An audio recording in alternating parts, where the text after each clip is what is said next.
Bienvenue sur les championnats du monde 1989. Nous sommes le 27 août à Chambéry dans des conditions très orageuses. C'est la troisième fois que les Pays de Savoie accueillent les championnats du monde après Sallanches en 1964 et en 1980 avec le sacre de Bernard Hinault. Donc le public français attend une victoire de Laurent Fignon.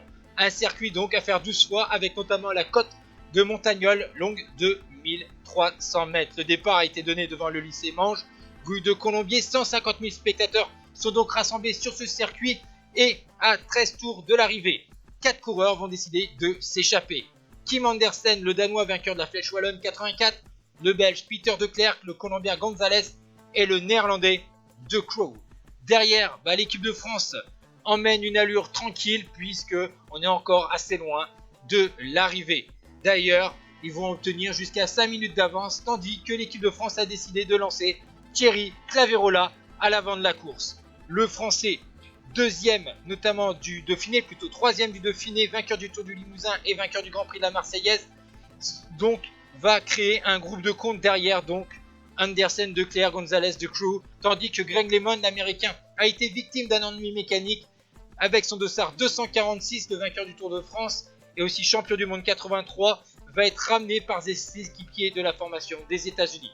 À l'avant de la course, on n'a plus 4 hommes, mais 9, puisque Claverola a amené avec lui des coureurs notamment comme Koenichev et Wegemuller.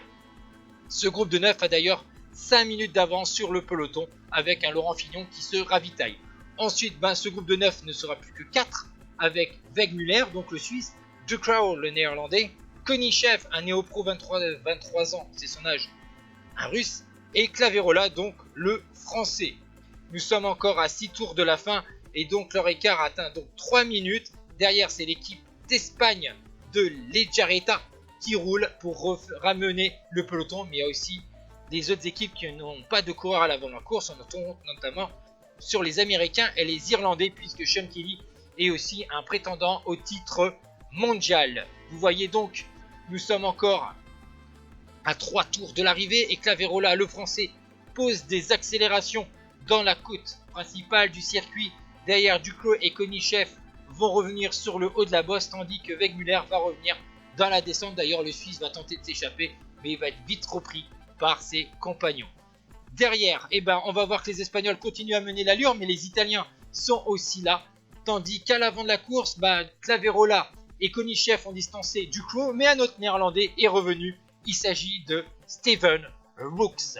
Les 3 hommes vont passer donc la ligne avant donc le dernier tour de circuit, tandis que derrière on a le groupe des favoris avec donc 2 Irlandais, Hurley et Kelly, mais aussi Criquelion, le Belge, Greg LeMond, Laurent Fignon, l'Espagnol Lejarreta, l'Italien Bugno ou encore le Danois Sorensen. Devant, c'est toujours Steven Rooks qui amène plutôt le tempo puisque entre guillemets c'est le coureur le plus frais de l'échappée, tandis que derrière on n'est qu'à une quinzaine de secondes de ce trio et on voit que les favoris commencent à se jauger. Et d'ailleurs, on va voir une attaque d'un coureur français. Pourtant, on a Claverola à l'avant de la course.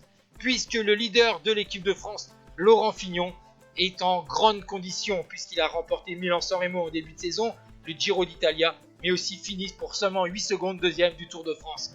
Et donc, le Français, enfin le Parisien pour être plus précis, a soif de revanche vis-à-vis de Greg LeMond. Derrière, Sean Kelly n'arrive pas à revenir sur le Français. Et ensuite, Fignon va être repéré par Greg LeMond, Sean Kelly va revenir dans la descente et donc on va avoir un groupe de 5 coureurs avec Greg LeMond, Koenichev, Kelly, Claverola et Fignon, sans oublier Rooks qui va un peu revenir à la fin pour faire un groupe de 6 coureurs à l'avant de la course. Et donc on va voir quelques accélérations de Laurent Fignon. Malheureusement pour lui, il va être battu au sprint par Greg LeMond qui décroche un deuxième titre mondial devant Dimitri Koenichev et Sean Kelly. Les 2 Français Claverola et Fignon, 5e et 6e, 4e place pour Steven Rooks. L'autre groupe des favoris finit à 10 secondes. Ciao tout le monde.